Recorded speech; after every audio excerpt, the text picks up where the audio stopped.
I would go right back to where it all began, and I would put Austin in that spot, and people would go nuts.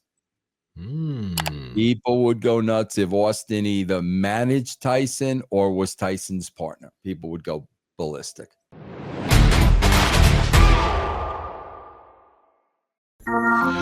What is going on, everybody? This is Dr. Chris Featherstone. We are here for another episode of Ready with Russo. I am here with the man himself, the namesake, former WCW World Heavyweight Champion, former head WWE writer, former head TNA writer, former head WCW writer. He's been everywhere around the world and back again. Vince Russo, how are you, my brother? What was that commercial, man? I've been everywhere, man. I've been. What is that?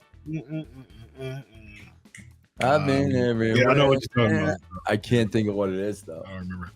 Comment section, Sportskeeda Nation. If you remember the commercial, comment below. You think you know all the wrestling stories? There's more you haven't heard yet. Join us on Backstage Pass. All right, so we are commissioned today to talk about the the fallout of the Mike Tyson Jake Paul match, specifically from a standpoint that there are some rumblings that Jake Paul, Logan Paul, Mike Tyson, WWE wants to do something with them. That is the rumor that is going around right now.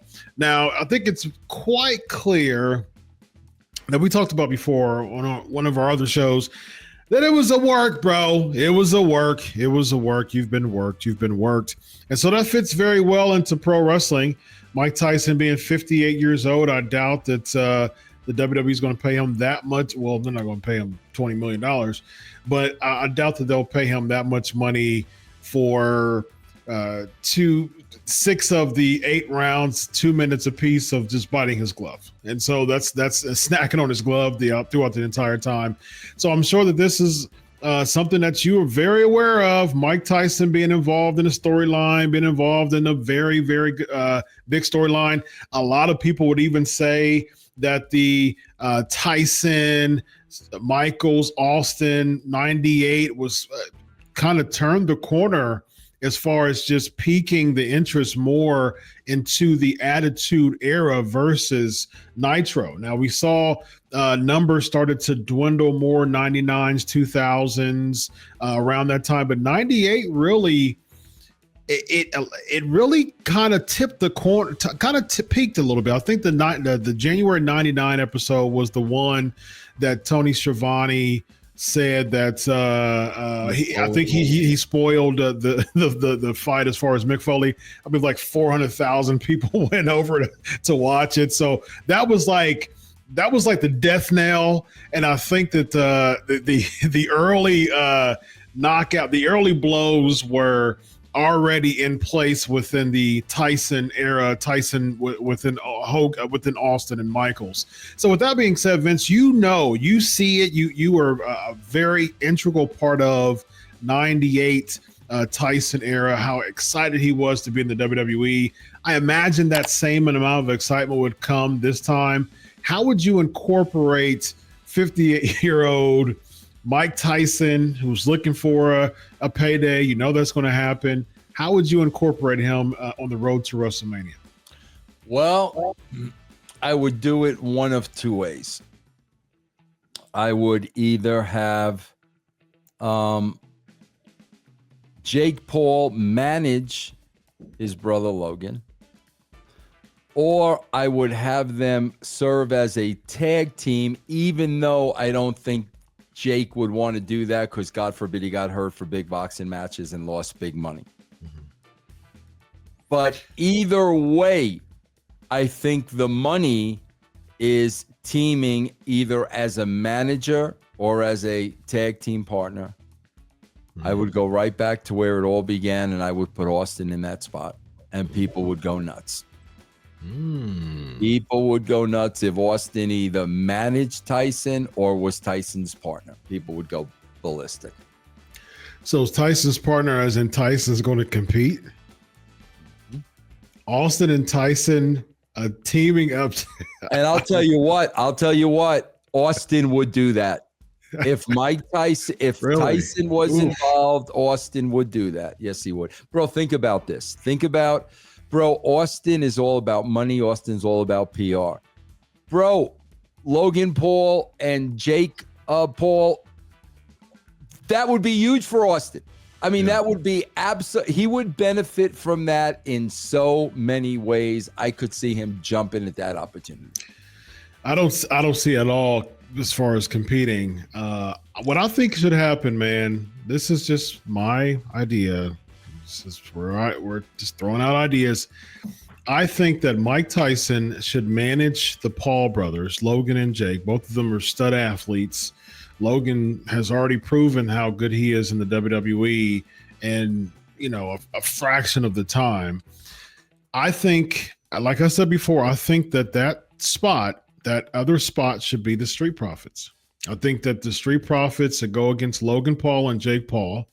I think they should bring in Tyson as the manager of the Pauls.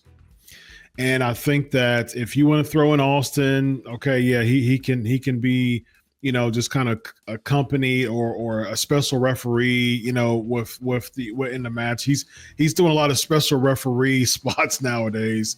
Why not do it? And I think what should happen at the end of it should be the same thing that happened with Tyson and DX. Tyson should hit Logan Paul or hit Jake Paul, and that's the knockout blow for Montez to do his splash from the top. Boom, boom, boom. 1, 2, 3. All of the Street Profits, Austin and Tyson celebrates, man. And that's Tyson's way. That really shows how much of a work it is, because essentially what you could say is Jake Paul beating Tyson was seed sown to saying Tyson, he comes out with saying, I respect you for beating me, but he's Mike Tyson. He's going to get his revenge some way. And if he knocks out Jake Paul, that'll be a good way to what if Tyson manages Austin and John Cena?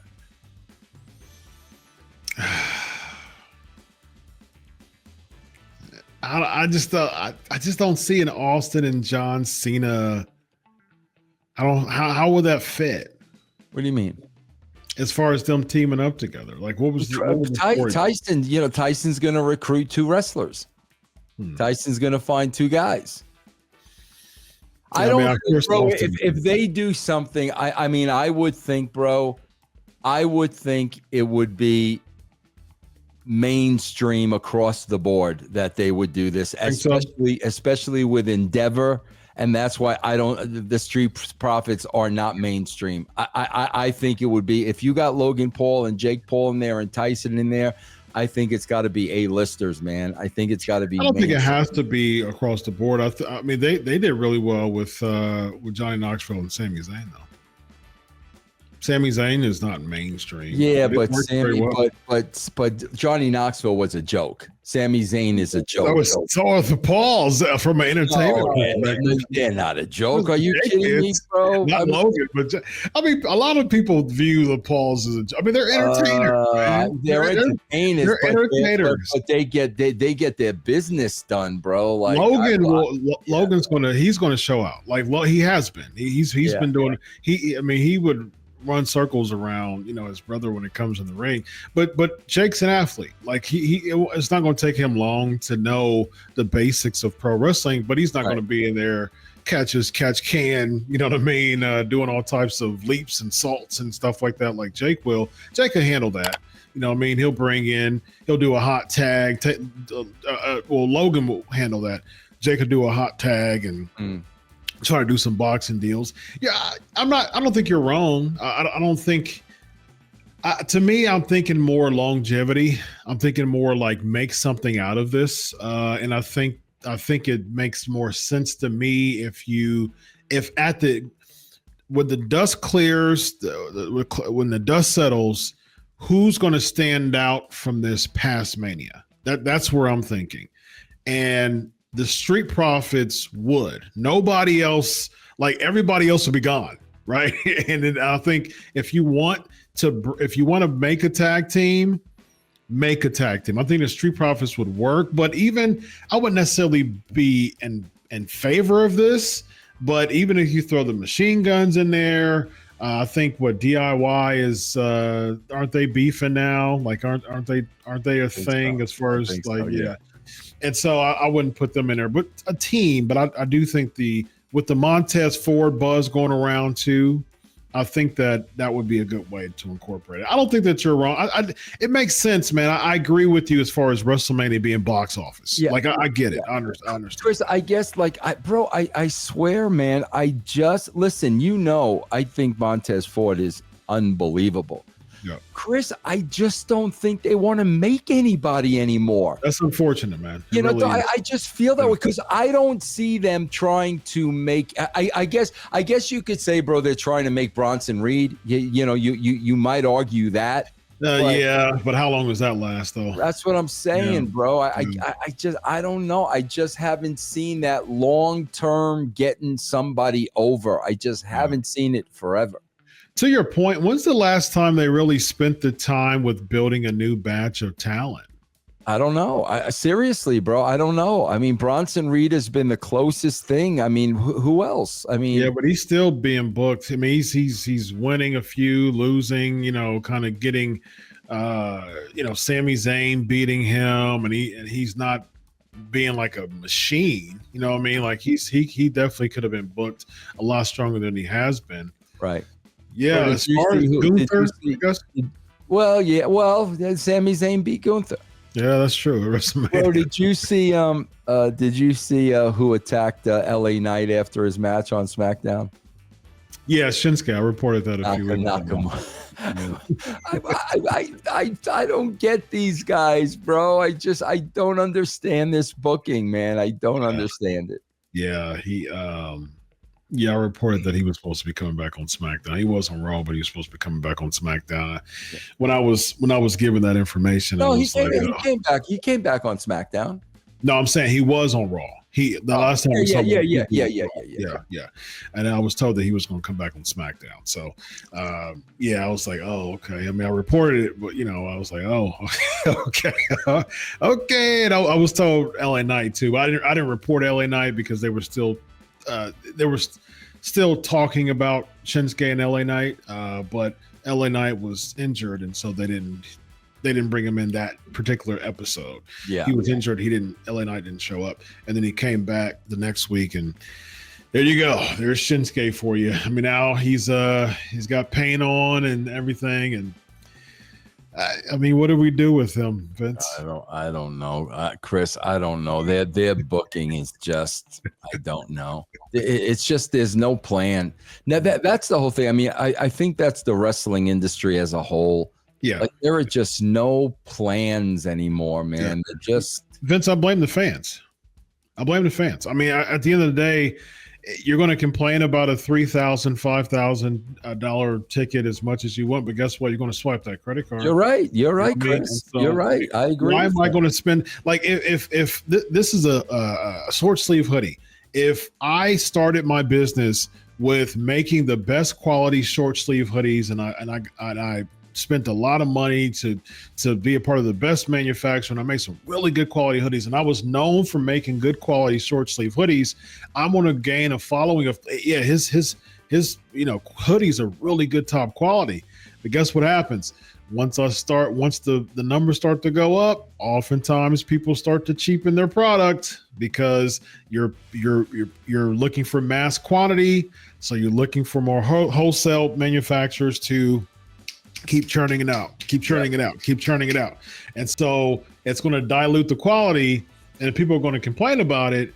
But why would I care if I'm gaining money, if I'm making more money and people are still complaining, but they're still buying my hoodies? That's not going to make me change the formatting of my hoodies. You know what I mean? And so that's where we're at now with WWE. People complaining until they're blue in the face. Yep. Record-breaking numbers, though. You know what I mean? So you're right. Yeah. So let's talk about Becky Lynch, ladies and gentlemen. There's a tease for her to return and make a comeback. What else is left for Becky Lynch, Vince Russo? Yeah, bro, it's so hard because she's just another one in and out, in and out, in and out, in and out. I mean, bro, you can only go in and out so many times. I mean, the only thing I could possibly think of, Chris, is if she gives a promo, she's not coming back. She realized what motherhood was all about, and that's where she belongs. And she wants to say goodbye to the fans, whatever. And then you just have a heel. I mean, beyond that, what else are you really gonna do with Becky? It's so many times in and out, in and out, in and out. Yeah. And what I think is going to happen, man. And to your point, if they do that, or something to that, it was she turns the heel route. You know who I think she would put over at like a WrestleMania? Who? Take one guess. Who? So Becky would be the heel? Yes, putting over this person. I don't know. Rhea Ripley? No. Chelsea Green? Lyra Valkyria. Oh God, and that would be horrible. You already know that's going to happen. That would be horrible, Chris. Yep. That would be absolutely. Yeah. They might even do a mentor-mentee thing because that they did their thing on. I know she was supposed to pass the torch, and she didn't do They didn't do a very good job. Not Becky. They didn't do a very good job. Yeah. So I can see. I can see her do. I can see her passing the torch to Lyra Valkyria. Nabisco San Martino. There you go. Yep. Yeah. Mentor-mentee. I can see it. I can see it. Yep. Yeah.